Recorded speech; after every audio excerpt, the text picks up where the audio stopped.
Hello students, আজকে আমরা নিউটনের মহাকর্ষ সূত্রের যে চ্যাপ্টার সেই চ্যাপ্টার আমরা মহাকর্ষীয় বিভব এবং মহাকর্ষীয় ক্ষেত্র সম্পর্কে আলোচনা করব। প্রিভিয়াসে এই ইউনিটের দুটো ক্লাস আমরা অলরেডি করেছি। সেখানে আমরা দেখিয়েছিলাম নিউটনের মহাকর্ষ সূত্র কী জিনিস এবং তার সম্পর্কিত প্রবলেম অর্থাৎ গাণিতিক সমস্যা কী কী আসতে পারে সেটা আমরা আলোচনা করেছি। দ্বিতীয় ক্লাসে আমরা আলোচনা করেছিলাম অভিকর্ষজ ত্বরণের পরিবর্তন কেমনভাবে হয় এবং তার ক্যালকুলেশন আমরা সব বুঝিয়ে দিয়েছিলাম, সঙ্গে প্রবলেমও আমরা কিছু করেছিলাম। আজকে আমরা কি করব, মহাকর্ষীয় ক্ষেত্র এবং মহাকর্ষীয় বিভব সম্পর্কে আলোচনা করব। তোমরা এই চ্যানেলের প্লেলিস্টে চলে যাও, প্লেলিস্টে তুমি দেখবে ইংরেজি ভার্সন এবং বেঙ্গলি ভার্সনের ক্লাস 11-12 জন্য আলাদা আলাদা ইউনিট ওয়াইজ প্লেলিস্ট করা আছে। সেই প্লেলিস্ট থেকে ভিডিওগুলি দেখো। তোমরা আশা করি বাড়িতে বসেই ফিজিক্স প্রিপারেশান করতে পারবে। কিসের জন্য? ক্লাস 11-12 নিট এবং জেইর জন্য। তাহলে চলো আজকে আমরা নিউটনের মহাকর্ষীয় ক্ষেত্র কী জিনিস আর মহাকর্ষীয় বিভব কী জিনিস আমরা দেখি। প্রথম আমরা কি লিখব? মহাকর্ষীয় ক্ষেত্র। মহাকর্ষীয় ক্ষেত্র। আর একটা আলোচনা করব আমরা, সেটা হচ্ছে কি মহাকর্ষীয় বিভব। মহাকর্ষীয় বিভব। মহাকর্ষীয় ক্ষেত্র কি জিনিস আমরা ধরো কি করেছি, এখানে একটা ভর আছে। কি ধরনের ভর আছে? এম ভর আছে। এটা হচ্ছে কি, ধরো বড় হাতের এম ভর আছে। তাহলে সে কি করবে, তার আশেপাশে যদি আমি অন্য একটা বস্তুকে নিয়ে আসি, ভরযুক্ত বস্তুকে নিয়ে আসি, তাহলে কি করবে? একে কি করবে? আকর্ষণ করবে। কি বল দিয়ে আকর্ষণ করবে? আমরা মহাকর্ষীয় বল দিয়ে আকর্ষণ করবে। একে কি বলা হয়? মহাকর্ষীয় বল দিয়ে আকর্ষণ করবে। মহাকর্ষীয় বল দ্বারা আকর্ষণ করবে। আমরা নিউটনের সূত্রানুসারে এই মহাকর্ষীয় বল কত হবে আমরা অলরেডি জেনেছি। GAMM বাই হচ্ছে কি এর কেন্দ্র মধ্যে দূরত্ব যদি হচ্ছে কি আর হয়, যদি ধরো কেন্দ্র মধ্যে দূরত্ব কত হয়? আর হয়, তাহলে সেটা হচ্ছে কি তোমার GMM বাই আর স্কোয়ার। এটা হচ্ছে কি মহাকর্ষীয় বল। মহাকর্ষীয় বল।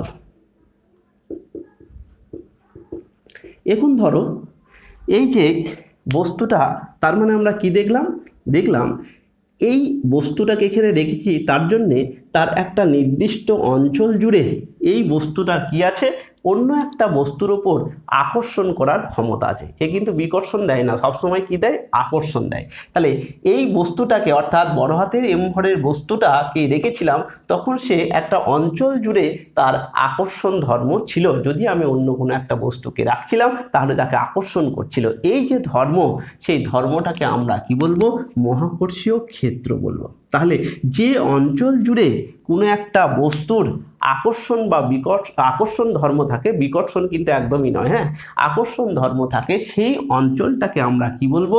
এই বস্তুটার মহাকর্ষীয় ক্ষেত্র।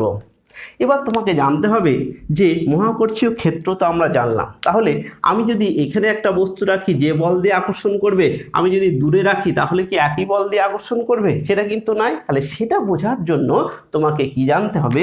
সেটাকে বলা হয় মহাকর্ষীয় ক্ষেত্র প্রাবল্য। মহাকর্ষীয় ক্ষেত্র প্রাবল্য। তার মানে এটা দিয়ে আমরা বুঝতে পারবো যে কোনখানে তুমি বস্তু রাখলে বেশি বল অনুভব করবে, অর্থাৎ তাকে আমরা কি দিয়ে প্রকাশ করি? এখানে সাধারণত আমরা ই দিয়ে প্রকাশ করি। তাহলে মহাকর্ষীয় ক্ষেত্র প্রাবল্য কি জিনিস বলছে, আমরা কি দেখলাম যে এম ভর রাখলে কত বল অনুভব করে? বল অনুভব করে হচ্ছে কি তোমার হচ্ছে কি এফ সমান হচ্ছে কি GMM বাই হচ্ছে কি আর স্কোয়ার। ঠিক আছে, এইটা হচ্ছে কি আমরা পেলাম। যদি আমি এখানে কি করতাম? এম এর মানটা 1 করে দিতাম। যদি একক ভর যদি রাখতাম তাহলে কত বল অনুভব করতো? F বাই হচ্ছে কি M, অর্থাৎ হয়ে যেত কত? GM বাই হচ্ছে কি আর স্কোয়ার। তাহলে বলা হচ্ছে কি এই মহাকর্ষীয় ক্ষেত্রে কোনো একটা বিন্দুতে একক ভর রাখলে যে বল অনুভব করে তাকেই আমরা ওই বিন্দুর কি বলা হয়, মহাকর্ষীয় ক্ষেত্র প্রাবল্য। তাহলে মহাকর্ষীয় ক্ষেত্র প্রাবল্য সমান কি পেলাম, এফ বাই হচ্ছে কি এম সমান সমান পেলাম কত, G M by R square. তাহলে এটা কি হলো, এম ভরের ভর বিশিষ্ট বস্তুর ওই বিন্দুতে, মানে এই বিন্দুতে মানে হচ্ছে কি, আমরা যদি ধরি এটাকে এ বিন্দু, তাহলে এ বিন্দুতে মহাকর্ষীয় বিভব, এ বিন্দুতে মহাকর্ষীয় ক্ষেত্র, এ বিন্দুতে মহাকর্ষীয় ক্ষেত্র, ঠিক আছে। তাহলে মহাকর্ষীয় ক্ষেত্র প্রাবল্য, হ্যাঁ মহাকর্ষীয় ক্ষেত্র প্রাবল্য। তাহলে মহাকর্ষীয় ক্ষেত্র প্রাবল্য কাকে বলে, তোমাকে যদি বলে তাহলে আমরা কি লিখব, যে তোমার মহাকর্ষীয় ক্ষেত্রযুক্ত অঞ্চলের কোনো একটা বিন্দুতে একক ভর রাখলে যে বল অনুভব করে সেই বলকে কি বলা হয়, ওই বস্তুর ওই বিন্দুতে কি বলা হয়, মহাকর্ষীয় ক্ষেত্র প্রাবল্য। তাহলে আমরা মহাকর্ষীয় ক্ষেত্র প্রাবল্য কি জিনিস আমরা জেনে গেলাম। এবার ধরো আমরা কি করছি, এর ভেক্টর যদি আমরা কি করি, এর ভেক্টর প্রকাশ যদি আমরা বার করতে চাই তাহলে কি হবে, কারণ বল একটা ভেক্টর রাশি, আবার তোমার হচ্ছে কি তড়িৎ ক্ষেত্র প্রাবল্য একটা ভেক্টর রাশি। কেন, কারণ হচ্ছে দেখো, আমি যদি এই বিন্দুটাকে বি, এটাকে কি ধরা হয়, এটাকে ধরো আর ভেক্টর ধরা হয়। আর ভেক্টর বলটা দেখো এই দিকে, ঠিক আছে, তার মানে হচ্ছে কি এফ এর দিকে, মানে এফ মানে হচ্ছে কি বড় হাতের এম ভরের দিকে হচ্ছে কি বল, ঠিক আছে। তাহলে আমি যদি এটা দেখি ধরো বি বিন্দু নেই, ঠিক আছে, আর ভেক্টরটা হচ্ছে কি, আর ভেক্টরটা ধরো হচ্ছে কি এ বি ভেক্টর বরাবর। তাহলে আমরা ই ভেক্টর সমান সমান কি লিখতে পারি, ই ভেক্টর সমান সমান লিখতে পারি এফ ভেক্টর বাই হচ্ছে কি এম, এফ ভেক্টর মানে হচ্ছে কি জি এম বাই হচ্ছে কি আর স্কোয়ার, আর এর ইউনিট ভেক্টর আমরা এরকম প্রকাশ করতে পারি। অথবা এটা হচ্ছে কি আর হচ্ছে কি একক ভেক্টর, ঠিক আছে, একে বলা হয় কি আর একক ভেক্টর। এটাকে আর একভাবে নির্ণয় করা হয় জি এম বাই হচ্ছে কি আর কিউ, এখানে আর ভেক্টর দিয়েও নির্ণয় করা হয়। তার মানে এর এই অক্ষ বরাবর, মানে দুটো বস্তুকে যদি জয়েন করা হয় তাহলে কেন্দ্র বরাবর অক্ষ বরাবর হচ্ছে কি তড়িৎ ক্ষেত্র প্রাবল্য ক্রিয়াশীল হয়। তাহলে এই গেল হচ্ছে কি আমরা তড়িৎ ক্ষেত্র প্রাবল্য কি জিনিস আমরা জেনে গেলাম। এবার দেখো এর একক আমরা কি করে জানবো, একক এখান থেকে তুমি একক বলতে পারবে। একক তুমি দেখো কি হচ্ছে কি নিউটন পার হচ্ছে কি, তুমি যদি এসআই পদ্ধতিতে ব্যবহার করো তাহলে দেখো নিউটন পার হচ্ছে কি তোমার কেজি, তুমি যদি সিজিএস পদ্ধতিতে ব্যবহার করো তাহলে কি হবে, দেখো হচ্ছে কি ডাইন পার হচ্ছে কি গ্রাম, ঠিক আছে গ্রাম। তাহলে এই হয়ে গেল তোমার হচ্ছে কি মহাকর্ষীয় ক্ষেত্র কি জিনিস, আর মহাকর্ষীয় ক্ষেত্র প্রাবল্য কি জিনিস, আর মহাকর্ষীয় ক্ষেত্রের তোমার হচ্ছে কি ফর্মুলা, ভেক্টর ফর্মুলা কি জিনিস।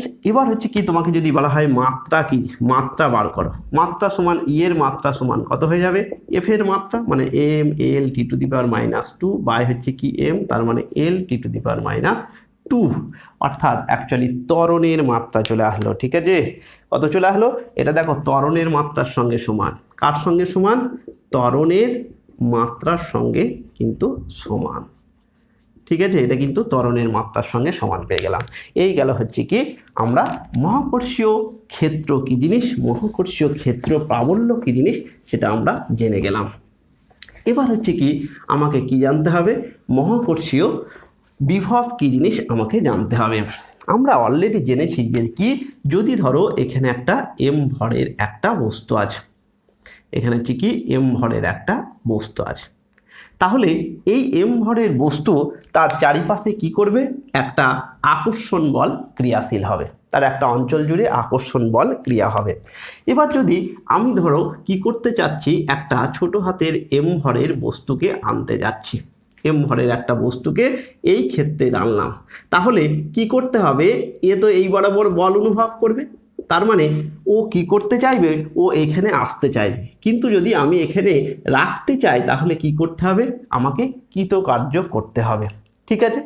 তাহলে কৃতকার্য করতে হবে বলা হচ্ছে, যদি আমরা তোমার কি হবে, যদি একক ভরের একটা বস্তুকে অসীম দূরত্ব থেকে এই মহাকর্ষীয় ক্ষেত্রের কোনো একটা বিন্দুতে আনতে যে পরিমাণ কৃতকার্য করতে হয় তাকে ওই বিন্দুর কি বলা হয়, মহাকর্ষীয় বিভব বলা হয়। ভালো করে শোনো, যে কি, আমি যদি একক ভরের একটা বস্তুকে অসীম দূরত্ব থেকে মহাকর্ষীয় ক্ষেত্রের কোনো একটা বিন্দুতে আমি যদি স্থাপন করি, তাহলে কি করতে হবে, দেখো কৃতকার্য করতে হবে, কারণ ও তো চলে আসবে এই দিকে, তাহলে তোমাকে আটকাতে হবে, তার জন্য কৃতকার্য করতে হবে। বলছে যে পরিমাণ কৃতকার্য করতে হবে তাকে ওই বিন্দুর কি বলা হয়, মহাকর্ষীয় বিভব বলা হয়।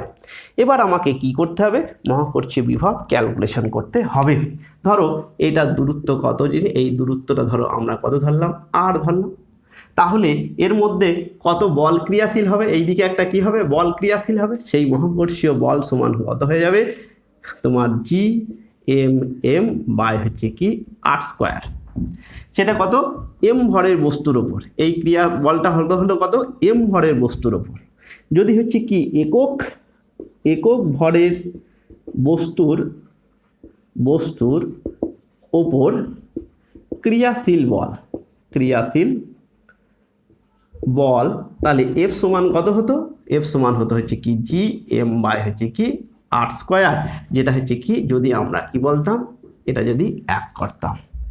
এবার আমাকে ক্যালকুলেশন করতে হবে অসীম থেকে এখানে আনতে, এই আর দূরত্বে আনতে কত কৃতকার্য করতে হয়েছে, অর্থাৎ একক ভরের একটা বস্তুকে অসীম দূরত্ব থেকে এই আর দূরত্বে আনতে কত কৃতকার্য করতে হয়েছে। ঠিক আছে, আমি ধরো এখান থেকে খুব অল্প পরিমাণ দূরত্ব নিলাম, অর্থাৎ সেটা নিলাম কত, ডি আর। ঠিক আছে, ডি আর। তাহলে আমরা কি করতে পারবো, ছোট্ট দূরত্ব অর্থাৎ ডি আর দূরত্ব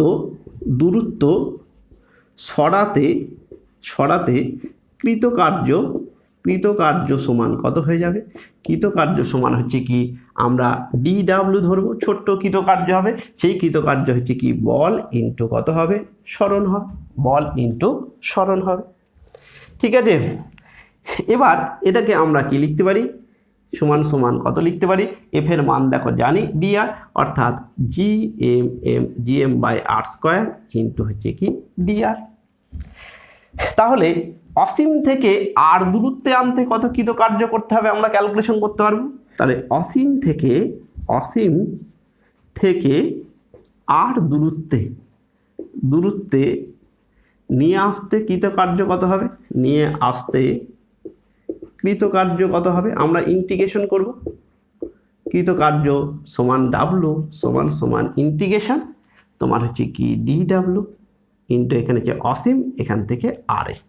তাহলে এখানে আমরা বসাবো, আমরা এখান থেকে পরের লাইনে করি, তাহলে এখানে হচ্ছে কি ডাব্লু সমান আমরা পেলাম কত, ইন্টিগ্রেশন ইনফিনিটিভ টু হচ্ছে কি আর জি এম ডি আর বাই হচ্ছে কি আর স্কোয়ার। এবার দেখো জি এম তোমার কত হয়ে গেল, বাইরে বেরিয়ে আসলো। এবার ইন্টিগ্রেশন তুমি যদি করো ইনফিনিটিভ টু আর, এটাকে উপরে তুলে দাও, আর মাইনাস টু ডি আর। এবার ইন্টিগ্রেশনের ফর্মুলা তোমরা একটু জানো, অর্থাৎ এটা যদি x two the power N হয় ডিএক্স হয়, তাহলে কি হয়, x two the power N plus 1 হয় বাই এন প্লাস 1, এই হচ্ছে কি ইন্টিগ্রেশনের নিয়ম। তাহলে এখানে সেই ফর্মুলা ইউজ করি, জি এম আমরা দিয়ে দিলাম, এখানে আর to the power minus 2 plus 1, আর নিচে হয়ে যাবে কত, মাইনাস 2 প্লাস 1। এই ফর্মুলা আমরা ফলো করলাম, ইন্টিগ্রেশন এখানে হচ্ছে কি আর। তাহলে জি এম হলো, এখানে দেখো কত হয়, আর টু দি পাওয়ার -1 ডিভাইডেড -1, এটা হচ্ছে কি ইনফিনিটিভ টু হচ্ছে কি আর। এবার যদি আমরা কি করি, মাইনাসটাকে নিচে বাইরে নিয়ে চলে আসলাম, তাহলে এটাকে আমরা লিখতে পারি 1 বাই আর ইনফিনিটিভ টু আর।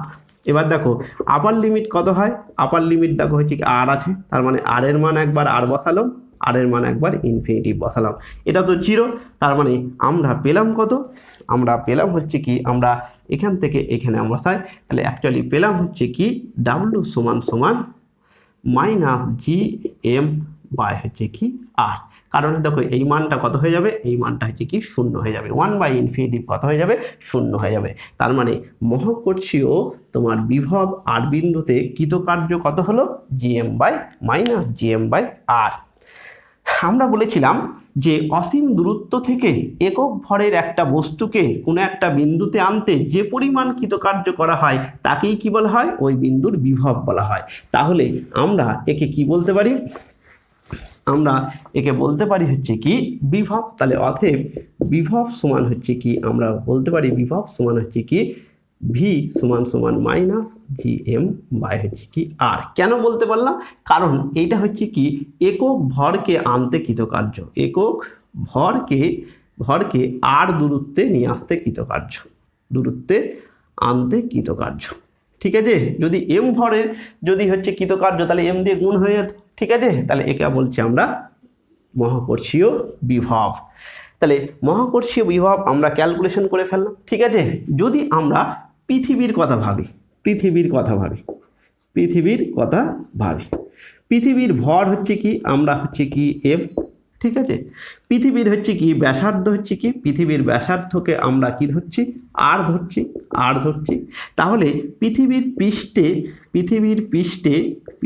পৃষ্ঠে মহাকর্ষীয় বিভব কত হবে, দেখো মহাকর্ষীয় বিভব আমাদের দাঁড়াবে হচ্ছে কি, বিভব সমান সমান কত দাঁড়াবে, ভি অফ আর সমান কত দেখাবে, এ দেখো -gm বাই হচ্ছে কি আর।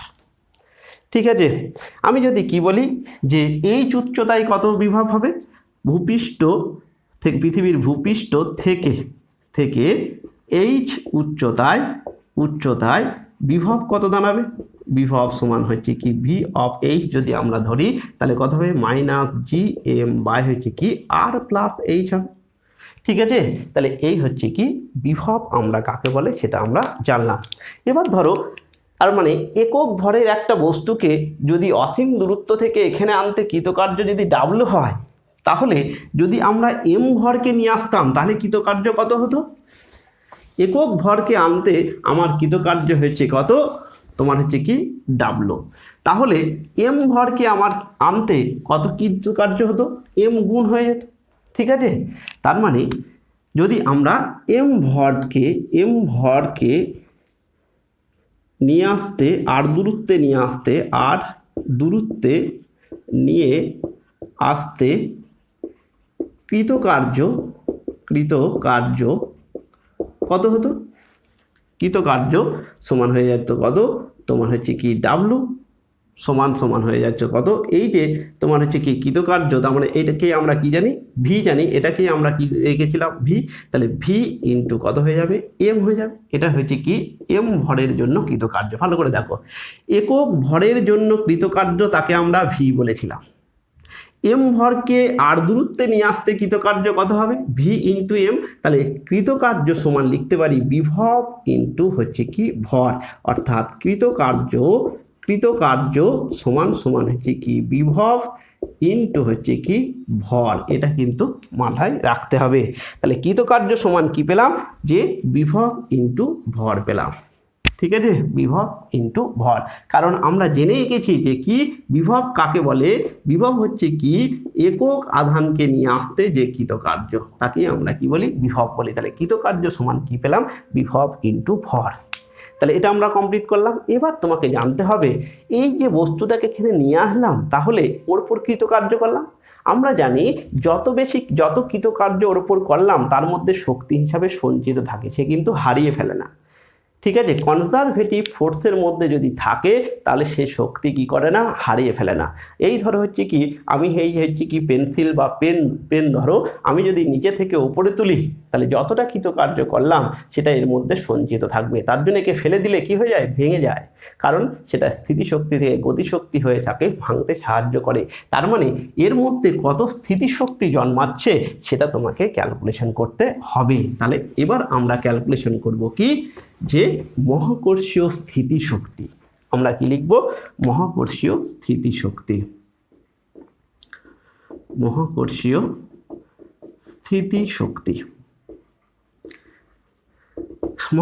স্থিতিশক্তি কি আমরা অলরেডি বললাম যে কি কোনো একটা বস্তুকে তুমি যদি কি করো, কোনো একটা তোমার মহাকর্ষীয় ক্ষেত্রযুক্তলে আনতে চাও তাহলে সেখানে কি করতে হবে? কৃতকার্য করতে হবে।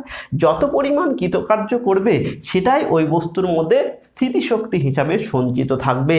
সেই শক্তিকেই বলা হয় কি? মহাকর্ষীয় স্থিতিশক্তি। আরেকবার বলি, ভালো করে শোনো, যে কি কোনো একটা বস্তুকে মহাকর্ষীয় ক্ষেত্রযুক্ত কোনো অঞ্চলে আনতে গেলে কি করতে হয়? কৃতকার্য করতে হয়। যে পরিমাণ কৃতকার্য করতে হয় সেটা তার মধ্যে কি হয়? সঞ্চিত হয়ে থাকে। যে পরিমাণ শক্তি ওর মধ্যে সঞ্চিত থাকি তাকেই আমরা কি বলছি? মহাকর্ষীয় স্থিতিশক্তি। তাকে আমরা কি বলবো? মহাকর্ষীয় স্থিতিশক্তি। তাহলে আমরা অলরেডি ক্যালকুলেশন করলাম মহাকর্ষীয় স্থিতিশক্তি সমান কি? তোমার হচ্ছে কি? বিভব ইন্টু হচ্ছে কি? ভর। আমরা কিছুক্ষণ আগে ক্যালকুলেশন করেছি। তাহলে আমরা কি দেখেছিলাম? জি, এখানে একটা মাইনাস ছিল, জি এম বাই হচ্ছে কি? আর স্কোয়ার। ঠিক আছে, তোমার আর ছিল, নট আর স্কোয়ার। সেখানে কি ছিল? অনলি আর ছিল, G M M by R. তাহলে G M by R into আমরা কত ভরকে নিয়ে এসেছিলাম? ধরো হচ্ছে কি? এম ভরকে নিয়ে এসেছিলাম। এখানে বড় হাতের এম ভর ছিল, আমরা কত ভরকে নিয়ে এসেছি? আর দূরত্বে হচ্ছে কি? এম ভরকে নিয়ে এসেছি। তাহলে ভর কত হয়ে যাবে? এম। তাহলে minus G M M by হচ্ছে কি? আর। তার মানে এম ভরের বস্তুটির স্থিতিশক্তি কত দাঁড়ালো? স্থিতিশক্তি দাঁড়ালো হচ্ছে কি? Minus G M M by হচ্ছে কি? আর। এই হচ্ছে কি বস্তুটার স্থিতিশক্তি। ঠিক আছে, এবার ধরো হচ্ছে কি? পৃথিবীর ক্ষেত্রে যদি আমরা বলি, তাহলে পৃথিবীকে যদি হচ্ছে কি? পৃথিবী পৃষ্ঠ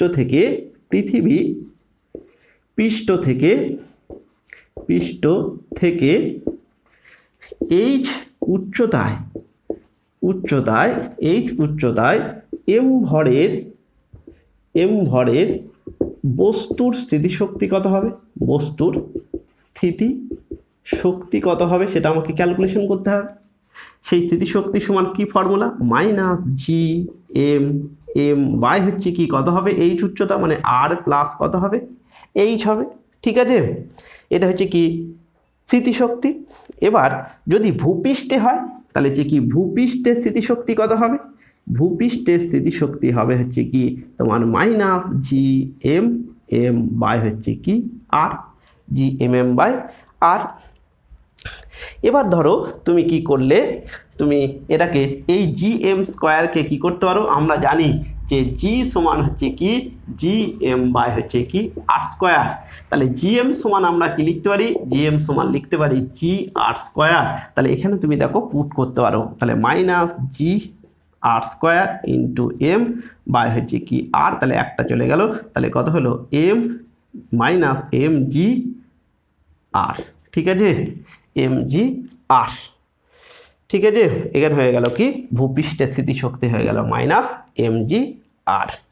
তাহলে আমরা স্থিতিশক্তি কি জিনিস? স্থিতিশক্তি ক্যালকুলেশন আমরা অলরেডি জেনে গেছি। ঠিক আছে, এবার তুমি এটাকে এই যে এইচ উচ্চতায় একে তুমি কি করা? সিম্পলিফাইও করতে পারো। তাহলে মহাকর্ষীয় স্থিতিশক্তি কি জিনিস আমরা সেটা জেনে গেলাম। এবার তোমাকে কি করতে দেবে? যদি একাধিক তোমার বস্তু থাকে, এবার আমরা কি ক্যালকুলেশন করব? বস্তু সংস্থার ক্ষেত্রে মহাকর্ষীয় স্থিতিশক্তি। অর্থাৎ তুমি যদি একটা একাধিক বস্তুযুক্ত সংস্থা তৈরি করতে চাও তাহলে কত স্থিতিশক্তি হবে সেটা আমাকে ক্যালকুলেশন করতে হবে। এখানে দেখো আমরা কি ধরেছি? তিনটে বস্তু সংস্থার কথা ভেবেছি, একটা M1, একটা M2, একটা M3। তাহলে আমরা কি ছিল? এরা সকলেই হচ্ছে কি? অসীম দূরত্বে ছিল। তাহলে আমরা প্রথম থেকে পরপর দেখি, তার মানে এরা সকলেই অসীম দূরত্বে ছিল। তাদেরকে এরকম একটা সংস্থা তৈরি করতে কত হচ্ছে স্থিতিশক্তি জন্মাবে সেটা তোমাকে ক্যালকুলেশন করতে হবে। তাহলে M1, M2 আর হচ্ছে কি M3, এরা তিনটে হচ্ছে কি? অসীম দূরত্বে আছে। তাহলে তুমি প্রথম কি করলে? M1 বস্তুকে নিয়ে আসলে। তাহলে M1 বস্তুকে এখানে নিয়ে আসতে কি কোনো কৃতকার্য করতে হলো? কোনো কৃতকার্য করতে হলো না। একে আনতে কোনো কৃতকার্য করতে হলো না। কারণ হচ্ছে কি? তার কারণ হচ্ছে কি? এখানে আর অন্য কোনো মহাকর্ষীয় বিভব নেই, তার জন্য হচ্ছে কি? কোনো মহাকর্ষীয় ক্ষেত্র নাই, তার জন্য M1কে আনতে কোনো তোমার কৃতকার্য করতে হলো না। এবার ধরো তুমি কাকে আনলে? M2কে আনছো। তাহলে M2কে ধরো তুমি এইখানে আনলে, এখানে হচ্ছে কি M2কে আনলে, তাহলে M2কে আনলে তোমাকে কি করতে হবে, কৃতকার্য করতে হবে, কারণ এখানে হচ্ছে কি M1 আছে, তাহলে M1 থেকে তুমি ধরো এর দূরত্ব হচ্ছে কি ধরো R1, তাহলে M1 থেকে R1 যদি কৃতকার্য, তাহলে তোমাকে কি করতে হবে, তাহলে M1 বস্তুকে আনতে কৃতকার্য কত হলো, আনতে কৃতকার্য হচ্ছে কি কৃতকার্য W1 সমান হচ্ছে কি 0 হলো, কারণ M1কে আনতে তোমার কোনো কৃতকার্য হয়নি। এবার M2কে যখন আনতে কৃতকার্য, তখন দেখো M1 এর সাপেক্ষে আনতে হচ্ছে, তার মানে এখানে অ্যাকচুয়ালি মহাকর্ষীয় ক্ষেত্র তৈরি হয়ে গেছে। তাহলে মহাকর্ষীয় ক্ষেত্র যখন তৈরি হয়ে যায়, তাকে একে আনতে গেলে কৃতকার্য করতে হবে। সেই কৃতকার্যকে যদি আমরা W2 ধরি, তাহলে কত হবে -G তোমার হচ্ছে কি M1 ডিভাইডেড বাই তোমার কত হবে M1 ডিভাইডেড বাই হচ্ছে কি R1। এবার যেহেতু M2কে নিয়ে আসছো, তার জন্য M1 ইন্টু কত হবে M2 বাই হচ্ছে কি R1। এবার ধরো M3কে নিয়ে আসছো, M3কে ধরো তুমি সাপোজ এখানে নিয়ে আসছো, M3কে এখানে নিয়ে আসছো, তাহলে দুটো দেখো অলরেডি ক্ষেত্র তৈরি হয়ে আছে, তাহলে এই দূরত্বটা একটা দূরত্ব পাবে আর এই দূরত্বটা একটা দূরত্ব পাবে। একে যদি R2 ধরি, একে যদি R3 ধরি, তাহলে দুটো কৃতকার্য করতে হবে। তাহলে M3কে বস্তুকে আনতে গেলে কটা কৃতকার্য করতে হবে, M3 2 এর জন্য একটা কৃতকার্য করতে হবে, সেটা কত হবে -G M2 M3 divided by 3। আর একটা করতে হবে তোমার হচ্ছে কি W31 এর জন্য একটা কৃতকার্য করতে হবে, কত G M1 M3 divided by R2। তাহলে এই হচ্ছে কি টোটাল স্থিতিশক্তি। তাহলে টোটাল স্থিতিশক্তি কত হবে, টোটাল স্থিতিশক্তি হয় সামেশন আপ হচ্ছে কি যত W আছে, ঠিক আছে। এখানে দেখো কটা কৃতকার্য হচ্ছে, 3টে কৃতকার্য করতে হচ্ছে।